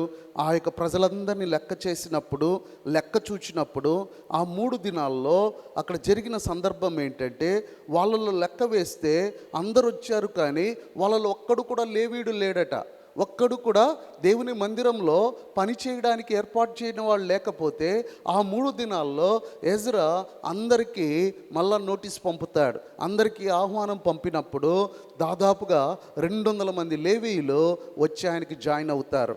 ఈ రీతిగా ఆ యొక్క దాదాపు 7,000 మందికి పైగా, అనగా వచ్చిన వారు, వారి భార్యలు, వారి పిల్లలతో సహా కౌంట్ చేస్తే ఆ యొక్క 7,000 మంది పైగా ఇప్పుడు ఆ నది దగ్గర గుడారం వేసుకొని ఉన్నారు. ఇప్పుడు ఆ నది నుండి వీళ్ళు యెరూషలేముకు ప్రయాణమైపోవాలి. ఈ ప్రయాణము చాలా కష్టమైన ప్రయాణం. ఈ ప్రయాణంలో వారికి సమస్య ఏంటంటే, ప్రజలున్నారు, స్త్రీలున్నారు, చిన్నపిల్లలు ఉన్నారు. అలాగనే ఆ యొక్క దేవాలయం కొరకు తీసుకొని రాబడ్డ పాత్రలన్నీ కూడా వాళ్ళ దగ్గర ఉన్నాయి. వెండి ఉంది, బంగారం ఉంది, పశువులు ఉన్నాయి, ఆస్తిపాస్తులు ఉన్నాయి, ఆహారం ఉంది. కావలసిన అక్కడ ఆ యొక్క బలి ఇవ్వడానికి కానీ, కృతజ్ఞతార్పణలు చెల్లించడానికి కానీ అక్కడున్న ఇజ్రాయెల్ అందరూ కూడా ఎంతో ఎక్కువ ఆహారాన్ని, పశువులను, గొర్రెలను, బంగారము, వెండి అన్నీ కూడా ఇచ్చున్నారు. ఇవన్నీ తీసుకొని, ఇంతమందిని తీసుకొని ప్రయాణం అవ్వాలి అంటే ఒక్కసారిగా ఈ ఆత్మీయమైన నాయకునికి ఒక ఆలోచన వచ్చింది. మనము ఈ ప్రయాణము మనం ఒక్కరమే చేయాల్సిన ప్రయాణము కాదు. ఇంత గొప్ప ప్రయాణం, ఒకవైపు రాజు యొక్క అనుమతి ఉంది, ఒకవైపు ప్రజలు పిలవగానే ఇంతమంది నా చుట్టూ వచ్చారు, ఇంత ఆస్తి, ఇంత బంగారం, ఇంత వెండి, ఇంత ఆహారం తీసుకొని మేము ప్రయాణం అవుతున్నాం. ఈ ప్రయాణము సామాన్యమైన ప్రయాణము కాదు. అనేక మంది మమ్మల్ని కొల్లగొట్టడానికి, మా యొక్క శత్రువులు మా చుట్టూ అనేక మంది ఉన్నారు. వాళ్ళు ఎప్పుడైనా మా మీద దాడి చేయొచ్చు. ఈ ప్రయాణం నేను మొదలు పెట్టాలి. నేను తిరిగి వెళ్ళి ఇజ్రాయెల్ దేశమునకు వెళ్ళి యెరూషలేమునకు వెళ్ళి అక్కడ నేను దేవుడు నాకు ఇచ్చిన పని నేను చెయ్యాలి అంటే నేను ఒక పని చెయ్యాలి అంటూ మనం చదువుకున్న వాక్య భాగం 21వ వచనంలో ఈ యొక్క ఎజ్రా తీసుకున్న నిర్ణయాన్ని మనం చూడవచ్చు. చూడండి 21వ వచనాన్ని మనం చూస్తే, అప్పుడు దేవుని సన్నిధిని మేము దుఃఖపరుచుకొని మాకును మా చిన్న వారికిని మా ఆస్తికిని శుభప్రయాణము కలుగునట్లుగా ఆయనను వేడుకొనుటకు అహావా నది దగ్గర ఉపవాసం ఉండుడని ప్రకటించి తిని. ఎజ్రా ఈ సత్యాన్ని చెప్తూ ఉన్నాడు. అయ్యా, మనకు ప్రయాణము జరగాలి అంటే ఇదిగో మనకును మన చిన్నవానికిని మన ఆస్తికిని కలిగిన వాటన్నిటికీ ఈ యొక్క ప్రయాణము, ఈ శుభ ప్రయాణం జరగాలి. మనం ప్రారంభించే ఈ ప్రయాణము మొదటి అడుగు నుండి చివరి అడుగు వరకు ఆ క్షేమమైన అనుభవంలోకి మనం వెళ్ళాలి అంటే ఉపవాసం చేద్దాం. మనము మన జీవితాల్లో చాలామంది దేవుని యొక్క అనుమతితో, దేవుని యొక్క ఆశీర్వాదంతో మన జీవితాలు చాలా గొప్పగా మనం ప్రారంభించాము కానీ అనేక సార్లు మన ప్రయాణము శుభ ప్రయాణంగా నడుస్తుందా? నిజంగా మన ప్రయాణము క్షేమంతో నడుస్తుందా? మన జీవితాన్ని మనమైతే ప్రారంభించాం, ఎక్కడికో దేవుడు మనకు నిర్ణయించిన ఆ శ్రేష్టమైన స్థలంలోనికి వెళ్ళాలని నా వ్యక్తిగత ఆత్మీయ జీవితంలోనూ మన కుటుంబంలోనూ మనము మన ప్రయాణాన్ని అన్ని ఎజ్రాలాగా సమస్తమును సమకూర్చుకొని మనం ప్రయాణాన్ని ప్రారంభించాము. కానీ ఆ ప్రయాణము శుభ ప్రయాణము కావడానికి, శుభం అవ్వడానికి, క్షేమంగా కొనసాగడానికి, క్షేమంగా మనం అనుకున్న ఆ గోల్ రీచ్ అవ్వడానికి ఎజ్రాలాగా మనం ఈ నిర్ణయం తీసుకోవాలి. ఎజ్రా ఏం నిర్ణయం తీసుకుంటున్నాడంటే, ఇదిగో మనం ఉపవాసం ఉండి ప్రార్థన చేద్దాం. ఈ ప్రయాణం నేను ఒంటరిగా చేసేది కాదు, నీ చుట్టూ ఉన్న మనుషులను బట్టి చేసేది కాదు, నీకున్న వెండి బంగారాలను బట్టి చేసేది కాదు, ఇదిగో నీకున్న ఆ యొక్క మనుషుల యొక్క కాల్బలం చేత చేసేది కాదు, నీకున్న పశువుల యొక్క ఆ యొక్క మందను బట్టి చేసేది కాదు. ఇవన్నీ ఉన్నా కూడా ఆయన సన్నిధి మనకు లేకపోతే ఈ ప్రయాణము శుభ ప్రయాణము కాదు. చాలామంది మధ్యలోనే ఆగిపోవడానికి, తమ జీవిత ప్రయాణాన్ని ప్రారంభించి మధ్యలోనే ఆగిపోవడానికి, మధ్యలోనే శత్రువుల బారిగా పడిపోవడానికి, మధ్యలోనే తమ జీవితాల్ని నాశనం చేసుకోవడానికి, మధ్యలోనే తమ జీవితాల్ని ఈ లోక సంబంధమైన వాటి తినివేయడానికి, వారి ప్రయాణం ఆగిపోవడానికి కారణం ఏంటంటే ఎజ్రా లాంటి నిర్ణయము తీసుకోలేకపోవడమే. ఆత్మీయమైన పురోగతి కోసము మనం ఉపవాసం చేయాలి. దేవుడు తోడుగా ఉన్నాడు వీళ్ళకి, దేవుని హస్తం తోడుగా ఉంది, దేవుడు అన్నీ సమకూరుస్తున్నాడు వాళ్ళకి. 6వ అధ్యాయం 22 ఇంతాకే చూసాం మనం. దేవుడే ఆ యొక్క రాజు యొక్క మనస్సు వాళ్ళ వైపు తిప్పి ఉన్నాడు. ఇతనికి అది లేదు ఇది లేదని చెప్పాల్సిన అవసరం లేదు. కావలసిన వెండి ఇవ్వబడింది, కావలసిన పాత్రలు ఇవ్వబడ్డాయి, కావలసినవన్నీ ఇవ్వబడ్డాయి. ఇదిగో ఆ 70 సంవత్సరాలు అయిన తర్వాత ఆ రాజు తనకు తానే దేవుని చేత ప్రేరేపింపబడినవాడై వారి ఎడల మనసు తిప్పుకొని, అరే మీకు కావలసిన వెండి బంగారం తీసుకోపోండి, ఎవరు వస్తే వాళ్ళని మీతో పాటు తీసుకోపో, వెళ్ళి దేవుని పని చేసుకోపోండి, మందిర పని మీరు చేసుకోండి అని కావలసిన పర్మిషన్ లెటర్స్ను, కావలసిన కలపను అన్నిటినీ నెహెమ్యా ద్వారా, ఎజ్రా ద్వారా ఆయన పంపుతూ ఉన్నాడు. అన్నీ సమకూర్చబడ్డాయి ఆ ప్రయాణం కొరకు. అలాగనే అతడు మంచి నిర్ణయంతో వెళ్తున్నాడు. అరే పై రూపం కట్టుకోవడమే కాదు, అంతరంగం కూడా కట్టబడాలి, నా కమ్యూనిటీ కూడా కట్టబడాలని 7వ అధ్యాయం 10వ వచనంలో మనం చూసాం. ఇప్పుడు అహావా దగ్గర వారు 3 రోజులు గుడారంలో ఉన్నప్పుడు ఇంతమంది ఇజ్రాయేలు యాజకులు, లేవీయులు, వెండి బంగారము, పశువులు, ఆహారము ఇన్ని ఉన్నప్పుడు వీళ్ళు ఉపవాసం ప్రకటిస్తూ ఉన్నారు. దేవుని బిడ్డలారా, మనకు చాలాసార్లు ఎజ్రా ఉపవాసం నుండి మనం నేర్చుకోవాల్సింది ఏంటంటే, ఆయన ప్రకటించినప్పుడు ఆ ప్రకటన నుండి మనం నేర్చుకోవాల్సింది ఏంటంటే, ఈ ప్రకటన నుండి మనం నేర్చుకోవాల్సింది చాలాసార్లు అన్నీ సమకూర్చబడినప్పుడు, అన్ని నిండుగా ఉన్నప్పుడు అంత ఫైన్, రాజు ఆజ్ఞ కూడా ఉంది, కావలసినవన్నీ ఉన్నాయి, అంతా బాగుంది, ఇక వెళ్ళిపోవడమే అనుకున్నప్పుడు మనం అనుకుంటాం ఎవ్రీథింగ్ ఈజ్ ఫైన్, నాకు కావాల్సిందంతా ఉంది అనుకుంటాం కదా. దేవుని యొక్క జ్ఞాపకమే రాకుండా, దేవుడనే భావన లేకుండా మనం చాలామంది మన ప్రయాణాన్ని ప్రారంభిస్తాం. కానీ ఎజ్రా అలా చేయలే. ఆ 3 దినాలు కావలసిన వాటన్నిటినీ సమకూర్చుకున్న తర్వాత అక్కడ ఆ బ్రేక్ను ఆయన ఉపవాస దినాలుగా ప్రకటించుకున్నాడు. ఎందుకంటే అరే ఇన్ని ఉన్నా దేవుని సన్నిధి మనతో లేకపోతే, దేవుని సహాయం మనతో లేకపోతే ఈ ప్రయాణము శుభ ప్రయాణము కాదు. అర్థమవుతుందని నేను చెప్తున్నది.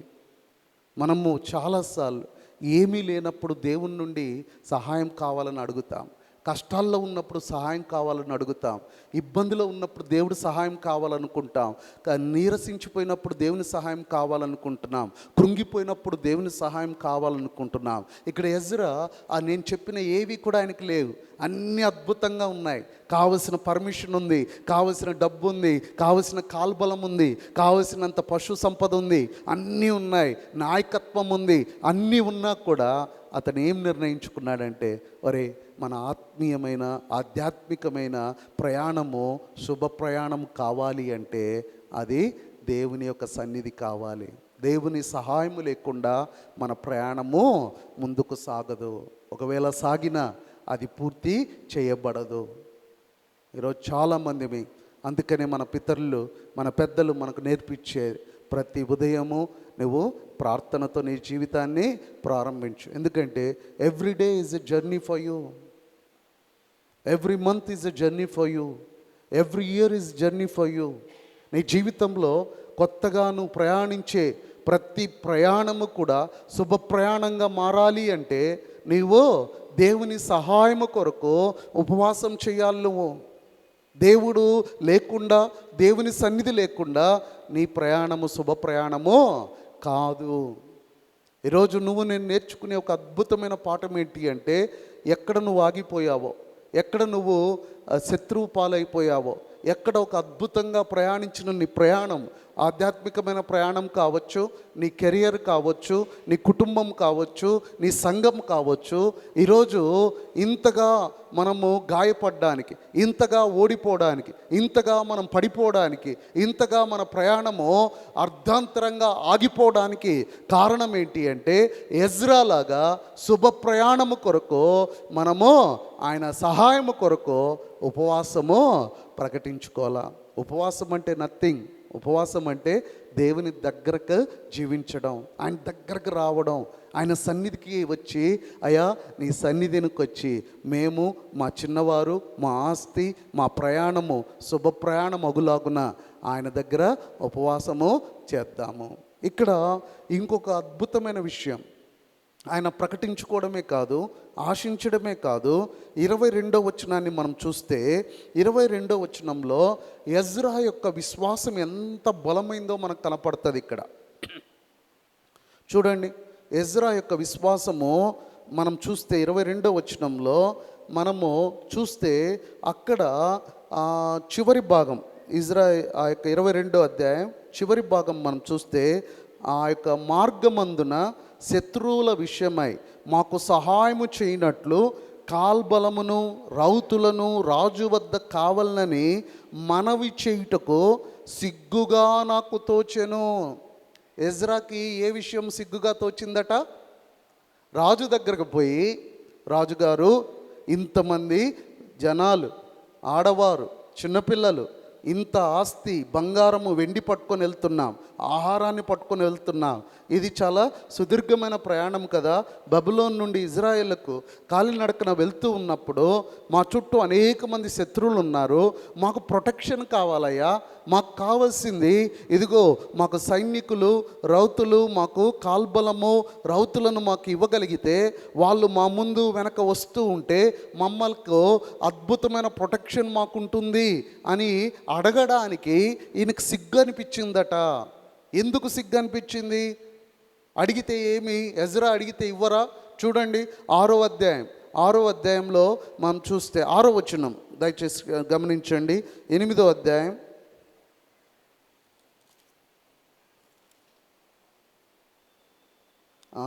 7వ అధ్యాయం 6వ వచనం 6వ వచనం మనం చూస్తే, ఈ ఎజ్రా ఇజ్రాయేలు దేవుడైన యెహోవా అనుగ్రహించిన మోషే యొక్క ధర్మశాస్త్రమందు ప్రావీణ్యత గల శాస్త్రి మరియు అతని దేవుడైన యెహోవా హస్తము అతనికి తోడుగా ఉన్నందున అతడు ఏ మనవి చేసిననో ఎవరు అనుగ్రహిస్తారు? రాజు అనుగ్రహిస్తారు. మళ్ళా చూడండి ఎంత గొప్ప మాట ఉందో. అతడు ఏ మనవి చేసిననో రాజు అనుగ్రహిస్తాడు. ఎందుకు?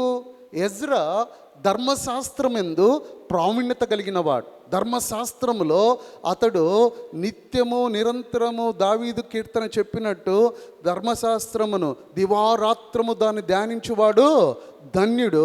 అతడు నీటి కాలువ నాటబడిన వాడుగా ఉంటాడు. అతను చేయిందంతా సఫలమవుతుంది.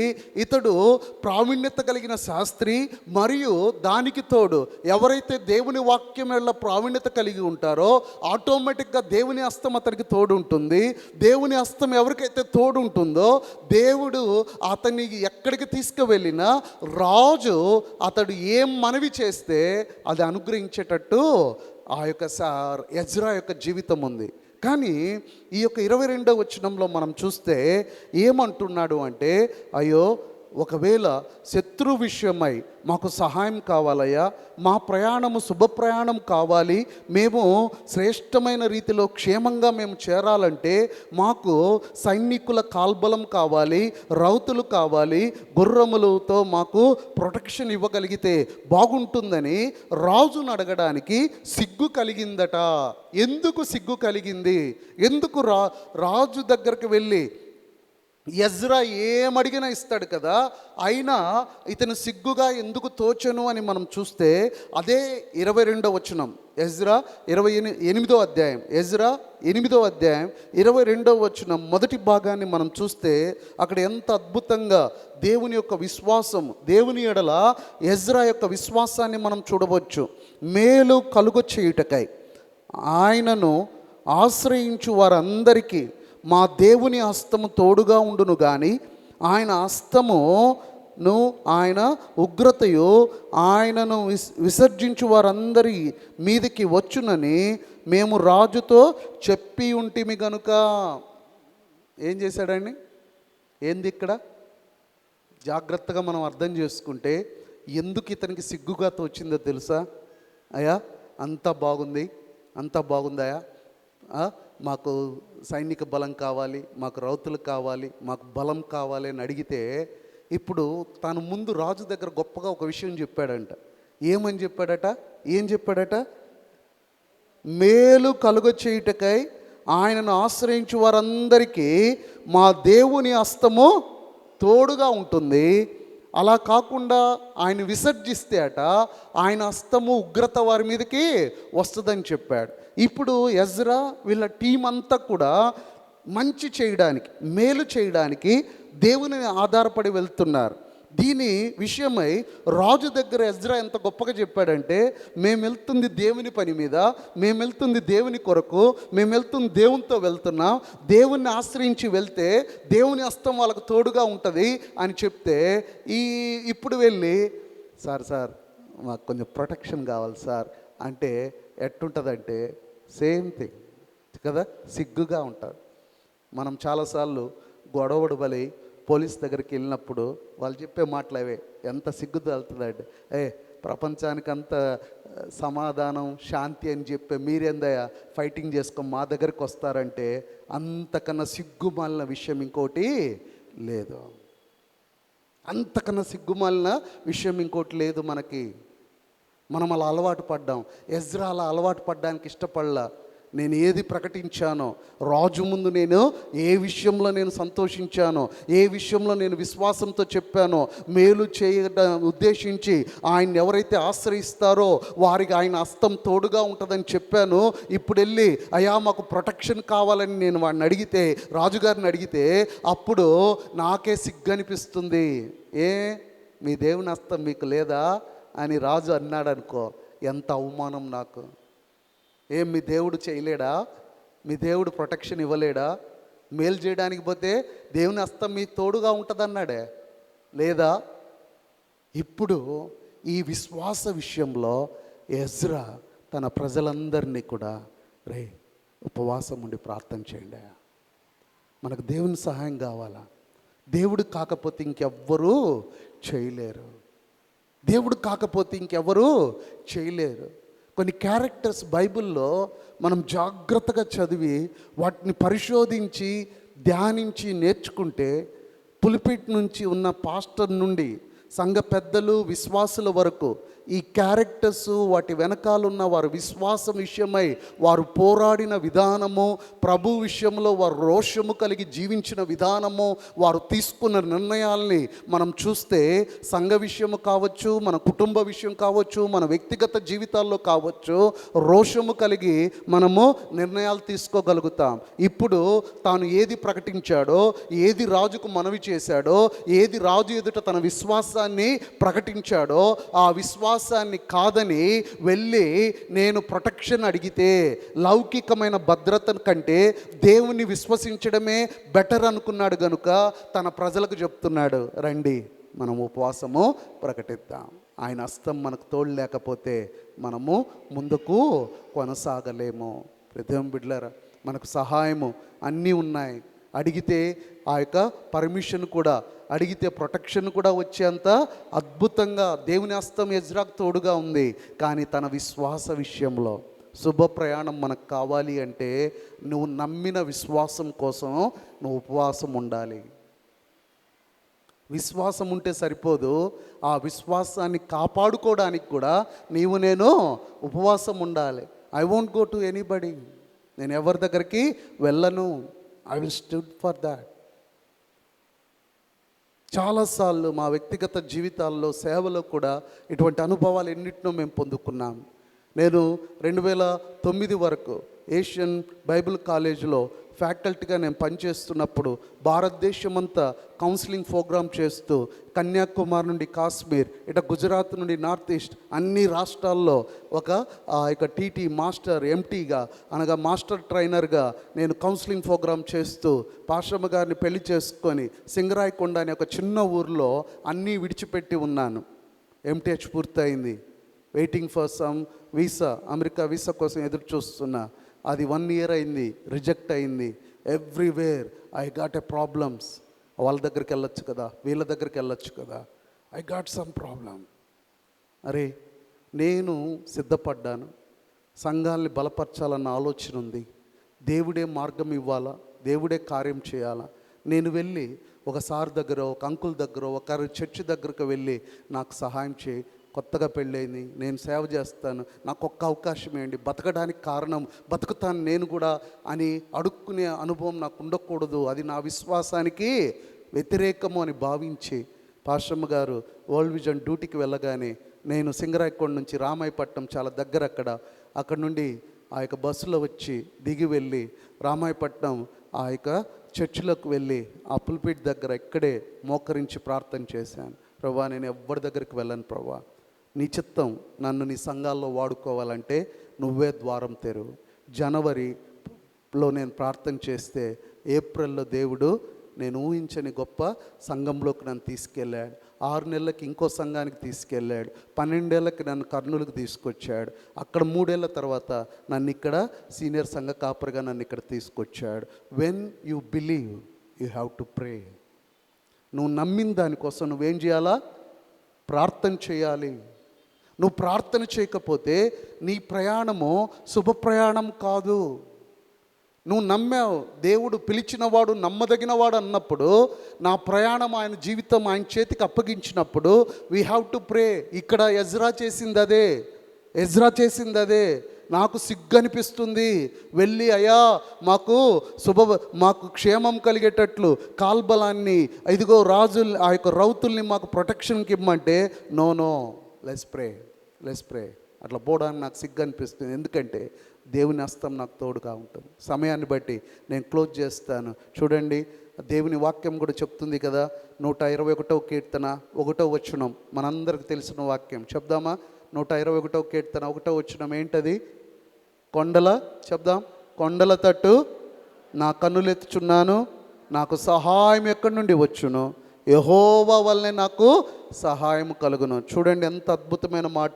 ఆ యొక్క 23వ వచనంలో చూడగానే, మేము ఉపవాసం ఉండి ఆ సంగతిని బట్టి మా దేవుణ్ణి వేడుకొనగా ఆయన మా మనవి అంగీకరించెను. 31వ వచనం, మేము మొదటి నెల 12వ దినమందు యెరూషలేముకు వచ్చుటకై ఆహావా నది నుండి బయలుదేరగా మా దేవుని హస్తం మాకు తోడుగా ఉండి శత్రువుల చేతిలో నుండి, మార్గమందు పొంచి ఉన్న వారి చేతిలో నుండి మమ్మను తప్పించి అందున. దేవుని బిడ్డలారా, చూసారా? దేవుడు చుట్టూ శత్రువులు ఉన్నారు, పొంచి ఉన్నవారు ఉన్నారు, అందరినీ కూడా గమనిస్తూ ఉన్నారు. ఆ ప్రయాణం, ఆ సమస్యల గుండానే వారి ప్రయాణం వెళ్తుంది. ఎప్పుడు ఎవరు పైన పడతారో తెలియని పరిస్థితి. అయితే ఎప్పుడైతే నువ్వు విశ్వాసంతో దేవుని సహాయం కొరకు మనుషుల మీద ఆధారపడకుండా నీ ప్రయాణం శుభ ప్రయాణం అయ్యేటట్టుగా నువ్వు ఉపవాసం ఉండి ప్రార్థన చేస్తే దేవుడు నీ ప్రార్థన ఆలకిస్తాడు. 31వ వచనంలో ఆ ప్రయాణంలో ఇదిగో ఎంత గొప్ప సాక్ష్యం ఇస్తున్నాడంటే ఎజ్రా, ఇదిగో మేము నది నుండి బయలుదేరగా మా దేవుడైన మా దేవుని హస్తము మాకు తోడుగా ఉండి శత్రువుల చేతిలో నుండి, మార్గమందు పొంచి ఉన్న వారి చేతిలో నుండి మమ్మను తప్పించి అందున మేము యెరూషలేముకు క్షేమంగా చేరుకున్నాం. ప్రియదేవుని బిడ్డలారా, మన జీవితాల్లో కూడా కొండల తట్టు మన కన్నులెత్తుతూ ఉన్నాం. కానీ సహాయం ఎక్కడి నుండి వస్తుంది? యెహోవా వల్లనే. ఎందుకంటే భూమి ఆకాశములను సృజించిన వాడు ఆయనే. ఈరోజు నువ్వు ప్రయాణాన్ని ప్రారంభించావేమో, సహాయం కొరకు అక్కడెక్కడ చూస్తున్నావేమో, సంఘంగా అలాగే కుటుంబంగా వ్యక్తిగతంగా నీ ప్రయాణం, ప్రారంభించిన ప్రయాణం శుభ ప్రయాణం కావాలి అంటే ఇదిగో దేవుని సహాయపు కొరకు ఉపవాసం ప్రకటించుకోండి. ఈ ఉపవాసము ఏదో ఆచార సంబంధంగా చేయొద్దండి. ఒక కార్యం, నీ ప్రార్థన వినగలిగిన దేవుడు, నువ్వు ఏమి మనవి చేసినా వినగలిగిన దేవుడు ఉన్నాడు. నీ యొక్క అనుభవంలో నీ విశ్వాస సంబంధమైన ఒక దృఢ నిశ్చయిత ఉండాలి.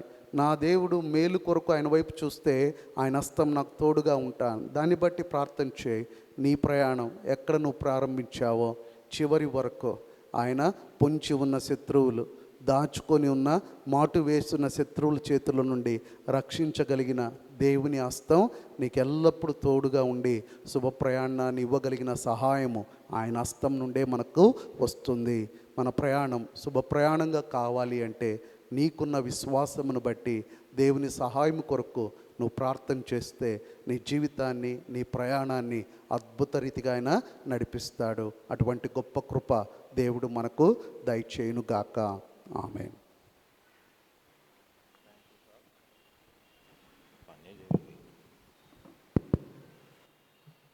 సార్, శ్రేష్టమైన వాక్కును అందించినందుకు ఆహావా నది దగ్గర ఉపవాసం ఉంటకు ప్రకటించిన ఎజ్రా శుభ ప్రయాణము కొరకు, క్షేమ ప్రయాణం కొరకు మనం దేవుణ్ణి వేడుకోవాలి, అడగాలి. మరి ఉదయాన్నే పడుకొని లేచి ఎంతమంది ప్రార్థన చేసుకునే అలవాటు ఉందో లేదో తెలియదు, కానీ పాస్టర్ గారు చెప్పినట్టు అది మంచి అలవాటు. ఎందుకంటే తిరిగి ఉదయం మనం కళ్ళు తెరుస్తామో లేని దినం, పడుకుంటాం మరి ఉదయం లేస్తామో తెలియదు. అలాంటి మన జీవితాలు దేవుడు మరొకసారి మనకు ఆ దినం ఇచ్చినందుకు దేవునికి మనము కృతజ్ఞతలు చెల్లించాలి. ఆ దినము చూటకు, ఆ జీవముల దేవుణ్ణి మన మహిమపరచుటకు మరి ప్రభు మనకు ఆ దినం ఇచ్చినందుకు మరొకసారి మనము వందనాలు చెల్లించాలి. యెహోవా హస్తము ఎప్పుడు మనకు ఉండాలి. సహాయం కొరకు అక్కడిక్కడికి వెళ్ళకుండా దేవుని వైపు చూసి ఆ జీవం గల దేవుని అడిగినట్లయితే ప్రభు మనకు ఖచ్చితంగా సహాయం చేస్తాడు. సహాయం చేయవాడు ఆయన్నే, ఇచ్చేవాడు ఆయనే. కాబట్టి సమస్తము ఆయనలో ఇమిడి అయి ఉన్నాయి. కాబట్టి అటు కృపయు సహాయము పరిశుద్ధాత్ముడు ఈ వాక్కును మన మిడికిలో దీవించి ఆశ్రయించును గాక. ఆమెన్. ప్రకటనలు విందాం. కన్వీనర్ గారు లేదా సెక్రటరీ గారు ప్రకటనలు చేస్తారు.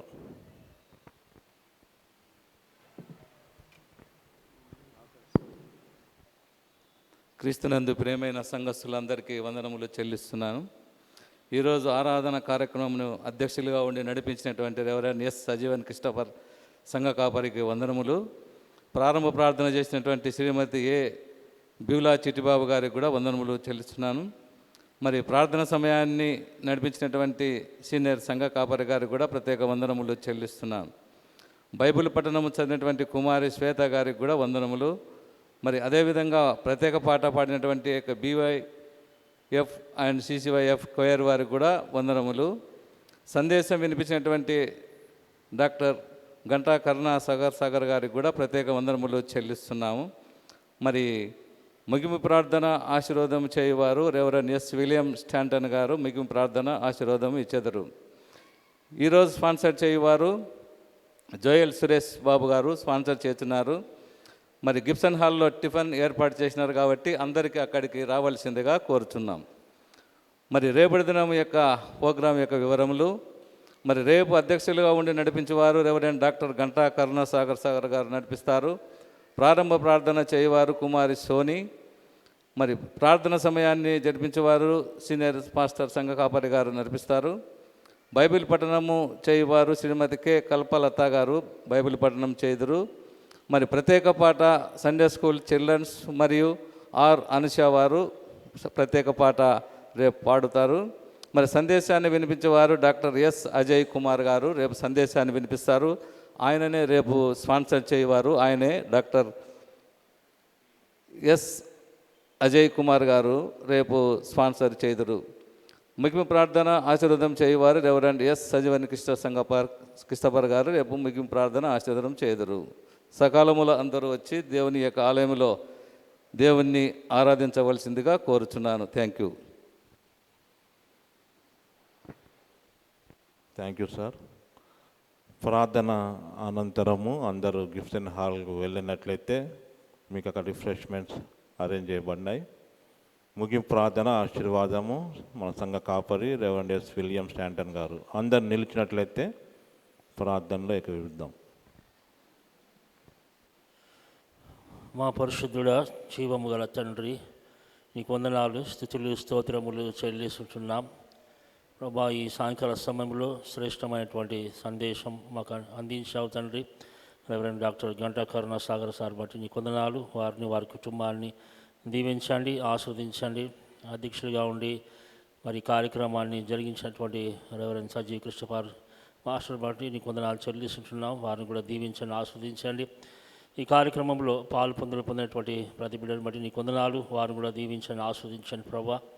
మరి ముఖ్యంగా మరి ఈరోజు స్పాన్సర్ చేసినటువంటి మరి ఫ్యామిలీ శ్రీ ఎస్ జోయల్ సురేష్ బాబు గారి వారి కుటుంబాన్ని మీరు జ్ఞాపకం చేసుకోమని దీవించి ఆస్వాదించమని తోడుగా ఉండి నడిపించమని ప్రార్థన చేస్తుంటున్నాం. విన్నటువంటి ప్రభా వాక్యం బట్టి నీకు వందనాలు ప్రభా. నీ మీద ఆధారపడి జీవించడం, మరి నీ మీద ఆధారపడి మరి ముందుకు వెళ్ళడం, నీ మీద ఆధారపడి ప్రభా మేము నీకు ప్రార్థించడం అనేది చాలా ప్రాముఖ్యమని ప్రభా మాకు తెలియజేశావు. అందుని బట్టి నీకు వందనాలు ప్రభా. విన్నటువంటి వాక్యం బట్టి మా హృదయంలో మేము భద్రపరుచుకొని వాక్యానుసారంగా ఈ లోకములో జీవించటకు సహాయం చేయమని ప్రార్థన చేస్తుంటున్నాం. మరొకసారి ప్రతి ఒక్కరిని దీవించి ఆస్వాదించి బలపరచమని మా ప్రభువు ప్రియ రక్షకుడైన యేసుక్రీస్తు పరిశుద్ధ నామములో అడిగి వేడుకుంటున్నాం మా గొప్ప తండ్రి. ఆమేన్. మన తండ్రి అయిన దేవుని యొక్క ప్రేమ, ప్రభువును ప్రియ రక్షకుడైన యేసుక్రీస్తు కృప, పరిశుద్ధాత్మ యొక్క సహవాసము సహాయం ఇప్పుడు ఎల్లప్పుడూ ఈ కార్యక్రమంలో పొందినటువంటి ప్రతి బిడ్డకును వారి కుటుంబాలకు సదాకాలము తోడై నడిపించును గాక. ఆమేన్. హల్లెలూయా, హల్లెలూయా, హల్లెలూయా.